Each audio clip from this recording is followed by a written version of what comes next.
नमस्कार दोस्तों, मैं हूं परविंदर सैनी। दोस्तों, आज हम बात करेंगे फुल्ले मूवी को लेकर, क्योंकि फुल्ले मूवी जो है वो मूवी है जिस मूवी ने आईना दिखाया समाज को कि आखिरकार पहले क्या कुछ होता था, किस तरीके से दलित वर्ग को दबाया जाता था, या दूसरी तरफ कहें कि महिलाओं के लिए शिक्षा एक अछूत थी। लेकिन उस समय महात्मा ज्योतिबा फुल्ले हो या उनकी धर्मपत्नी सावित्रीबाई फुल्ले, जिन्होंने आगे आकर लोगों के ताने सुनकर शिक्षा की अलख जगाई थी, और उन्हीं के नाम पर एक मूवी बनी है जिस पर पहले हंगामा हुआ। उसकी रिलीज़ डेट टाल दी गई, 25 अप्रैल को ये मूवी रिलीज हुई, लेकिन इसका अब भी कोई ख़ास रिस्पॉन्स देखने को नहीं मिल रहा है, क्योंकि सरकारों का इस मूवी में कोई इंटरेस्ट नहीं है। जबकि यह मूवी धरातल पर बनी मूवी है जो सच्चाई दिखाती है। और इसी विषय पर बातचीत करने के लिए हमारे साथ संदीप हमारे साथ मौजूद हैं। संदीप, सबसे पहले आपका कार्यक्रम में स्वागत है। बहुत बहुत धन्यवाद परमिंदर जी। आपने जो है आज एक काफ़ी वायरल और बढ़िया टॉपिक लेके आप आए हैं, और बहुत ज़रूरी जो है ये टॉपिक है, और कोई इस पे लगातार बात नहीं कर रहा है। पता नहीं कैसे जो है जिस हिसाब से कंट्रोवर्सी क्रिएट हुई है, ये महाराष्ट्र में हुई कंट्रोवर्सी, लेकिन उसकी जो है आज तक हरियाणा में अभी तक कोई ऐसी बात भी नहीं हुई, पर फिर भी इसके बारे में कोई डिस्कस नहीं कर रहा है। तो इसके ऊपर गहन चिंतन करने की कोई जो है बहुत ज़्यादा ज़रूरत है। संदीप, एक तरफ तो हर कोई किताबों में पढ़ाया जाता है कि पहले जो कुछ हुआ था वहाँ पर अलग जगह थी। महात्मा ज्योतिबा फुल्ले हो या उनकी धर्मपत्नी हो, पहले आपको पता है कि महिलाओं के लिए शिक्षा अछूत थी, महिलाओं को स्कूल नहीं भेजते थे, लेकिन इन्होंने अपनी जान पर खेलकर किसी की परवाह नहीं करते हुए महिलाओं को शिक्षित किया। आज जो बड़े बड़े पदों पर जो महिलाएँ बैठी हुई हैं वो कहीं ना कहीं सावित्रीबाई फुल्ले की देन है। तो ऐसी जब मूवी बनती है तो उसको सरकारों का समर्थन क्यों नहीं मिलता? वजह क्या है? क्या सरकारें जो विरोध हुआ था महाराष्ट्र में उस विरोध से डर गई हैं, या कोई और वजह है? परमिंदर जी, मैं नहीं मानता कि ये विरोध की वजह से कोई बात है। वजह कुछ और हो सकती है। वजह ये भी हो सकती है कि लोग बाग जो है मनोरंजन को दूसरे तरीके से देखने लग गए हैं। वो चाहते हैं कुछ मिर्च मसाला हो, जबकि ये सच्चे विषय के ऊपर आधारित फिल्म है। एक जीवनी है पूरी। महात्मा जो है फुले जी ने, उनकी धर्मपत्नी ने कैसे जो है समाज सुधार के लिए कार्य किए। तो सरकार को भी इसके आगे जो है इस टॉपिक में आगे आके जो है पहल करनी चाहिए, और सरकार को चाहिए कि टैक्स फ्री फिल्म को करें, ज़्यादा से ज़्यादा थिएटर्स में दिखाएं, स्कूलों की स्क्रीनिंग और स्कूल्स के बच्चों को भी दिखाया जाए, ताकि अपने आप में एक किताब को जो है दिखाना, पूरी जीवनी को दिखाना इस फिल्म का माध्यम है। हाँ, कंट्रोवर्सी कई बार जो है फिल्म डायरेक्टर जानबूझ के भी करवाते हैं कि भाई हमें जो है इस वायरल टॉपिक हो जाए हमारा और लोगों के तक पहुंच बढ़े। तो उस तरह का भी फार्मूला हो सकता है डायरेक्टर के पास, पर जैसे कि जो है सच्ची कहानी पे आधारित है, तो इस तरह के विषय कई बार आते हैं। सच्चाई कई बार कड़वी भी लगती है, तो कड़वा भी टॉनिक हो सकता है, पर सच्चाई जो है फिल्म की दिखाने की डायरेक्टर ने कोशिश की है। और सरकार को, मुख्यमंत्री जी को स्पेशली, अमित सैनी है या कोई और भी जो सैनी समाज से या विशेषकर जो है ऐसे ओबीसी समाज से जो नेता हैं, उनको आगे आगे पहल करनी चाहिए, और मूवी के जो है प्रमोशन के लिए, लोगों को दिखाने के लिए ज़्यादा से ज़्यादा एफर्ट्स लगाने चाहिए। आपसे जानना चाहूँगा, जिस तरीके से सीएम जब नायब सैनी जब महाराष्ट्र गए थे तो वो खुद ज्योतिबा फुले गांव में गए थे, वहाँ पर उन्होंने खुद ज्योतिबा फुले की पगड़ी पहनी थी और उसका उन्होंने फ़ोटो भी अपने फेसबुक पेज पर लगाया था। लेकिन जब मूवी की बात आ रही है तो वो पीछे क्यों हट रहे हैं? वो आगे बढ़कर इस मूवी का प्रचार प्रसार क्यों नहीं कर रहे? इस मूवी को टैक्स फ्री क्यों नहीं कर रहे? क्या उन्हें ये लग रहा है कि अगर वो इस मूवी के समर्थन में खड़े होंगे तो जैसे महाराष्ट्र में जो ब्राह्मण समाज है वो खिलाफ हो गया था, तो क्या उन्हें वो अपने वोट बैंक का डर सता रहा है हरियाणा में? नहीं परमिंदर जी, मैं ऐसा नहीं मानता हूँ।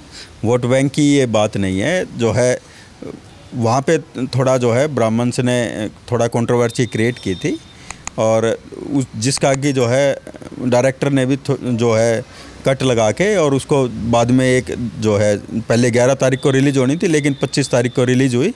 तो वो सारी चीज़ें करने के बाद हुई, उसके बाद कोई कंट्रोवर्सी नहीं है।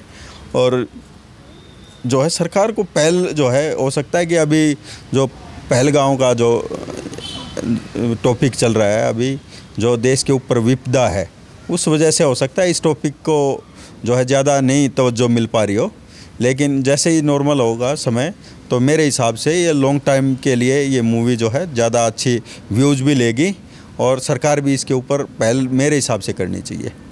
क्योंकि एक तरफ हम किताबों में पढ़ते आए हैं, सावित्रीबाई फुले को पढ़े हैं जो पहली देश की महिला शिक्षिका थी, दूसरी तरफ ज्योतिबा फुले के बारे में पढ़ते हैं कि जब उनके ऊपर एक मूवी बनती है, उनके संघर्ष को, उनके विचारों को, उनकी लेखनी को इस मूवी में दिखाया गया है, तो क्या ये हर किसी का फ़र्ज़ नहीं बनता कि उनकी इस विचारधारा को आगे बढ़ाया जाए ताकि हर किसी को पता चले कि पहले क्या था और आज कितना अंतर है। अगर आज हम ये जीवन जी रहे हैं तो जो शिक्षा जो हमें मिल रही है वो कहीं ना कहीं महापुरुषों की देन है।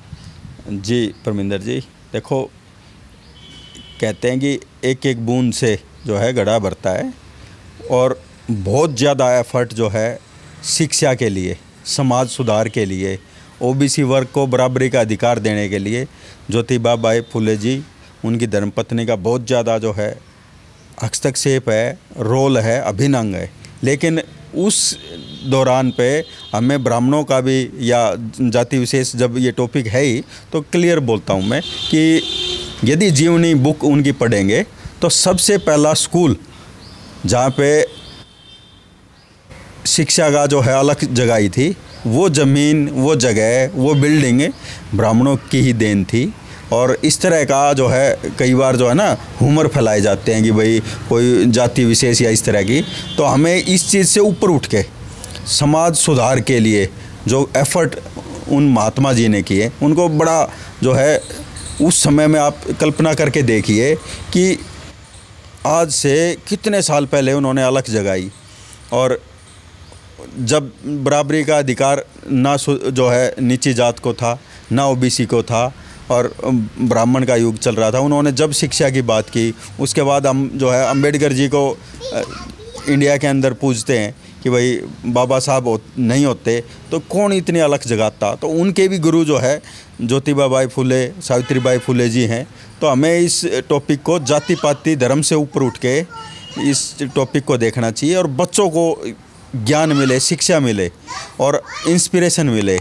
इस चीज़ को देखते हुए हमें इस मूवी को भी देखना चाहिए, उनके जो है द्वारा लिखी गई किताबों को भी पढ़ना चाहिए, उनका जीवन परिचय पढ़ना चाहिए। तो बहुत ही अच्छा जो है ये टॉपिक है। मैं खुद अपने जो है बच्चों के साथ चाहूँगा कि मैं फ़िल्म दिखा के लाऊं और सभी को जाति पाति के जहर से ऊपर उठ के इस टॉपिक के ऊपर फ़िल्म अपने बच्चों को दिखानी चाहिए। हर एक व्यक्ति को अपने बच्चों को एक बार इस जो है महात्मा जी की पुस्तक ज़रूर जीवनी पढ़ानी चाहिए। और इसके अलावा मैं सरकार से भी अपील करूंगा कि आप लोग भी जो है यदि इस टॉपिक पे नहीं ध्यान अभी जा रहा है तो टैक्स फ्री स्कूल जो है इस मूवी को कीजिए। साथ के साथ स्कूलों में भी स्क्रीनिंग इसकी स्पेशल जो है होनी चाहिए या फिर थिएटर्स के अंदर बच्चों को भी जाके दिखाना चाहिए कि भाई ज्योतिबा फुले जी ने जीवन में कितना संघर्ष किया और उसके बाद क्या ये चीज़ अब जो है दिखाई जा रही है। आपसे मैं आखिरी सवाल करना चाहूँगा, क्योंकि हरियाणा के अंदर काफ़ी सारे गाने बैन किए गए थे। कहा यह गया था कि भाई गन कल्चर को बढ़ावा दिया जा रहा है।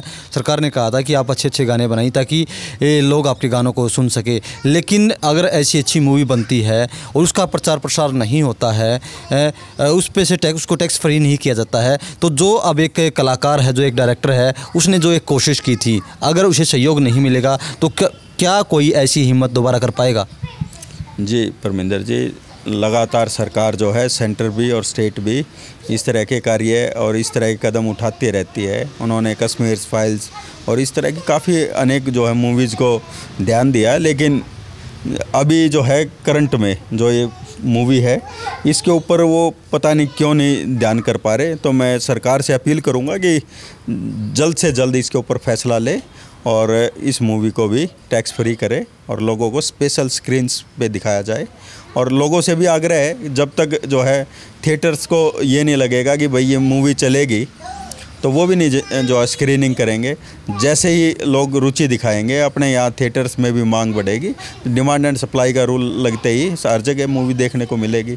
और काफ़ी अच्छी मूवी मेरे हिसाब से पुराने डायरेक्टर हैं, उन्होंने काफ़ी अच्छी मूवी बनाई होगी और बड़ा ही अच्छा टॉपिक है। तो वैसे तो जो इतने बड़े महापुरुष की जीवनी को 2-2.5 घंटे में समेटना बड़ा मुश्किल कार्य होता है, लेकिन फिर भी कुछ ना कुछ तो शिक्षा हर एक चीज़ से, यदि 2.5 घंटे की फिल्म से 5 मिनट का भी कोई व्यक्ति शिक्षा ले लेता है तो बहुत ही अच्छी बात अपने जीवन में धारण कर पाएंगे और समाज के सुधार के लिए बहुत अच्छा ये कदम रहेगी। तो चलिए दोस्तों, कहीं ना कहीं उम्मीद यही की जा रही है कि सरकार तक हमारी बात पहुंचे, क्योंकि जिस तरीके से महापुरुष के बारे में इस पूरी मूवी के बारे में बताया गया है कि किस तरीके से ज्योतिबा बाई फुले हों या सावित्रीबाई फुले उन्होंने संघर्ष किया था, लेकिन सरकार की बेरुखी के चलते अभी तक ये मूवी टैक्स फ्री नहीं हो पाई है और ना ही इस मूवी का अभी तक ज़्यादा प्रचार हो पाया है। तो उम्मीद यही करते हैं कि जो ऐसी मूवी बने वे उस मूवी के ऊपर सरकार उन्हें टैक्स फ्री करे, उस मूवी को बढ़ावा दिया जाए। संदीप जी, हमसे चर्चा करने के लिए आपका बहुत बहुत धन्यवाद। बहुत बहुत धन्यवाद परविंदर जी आपका।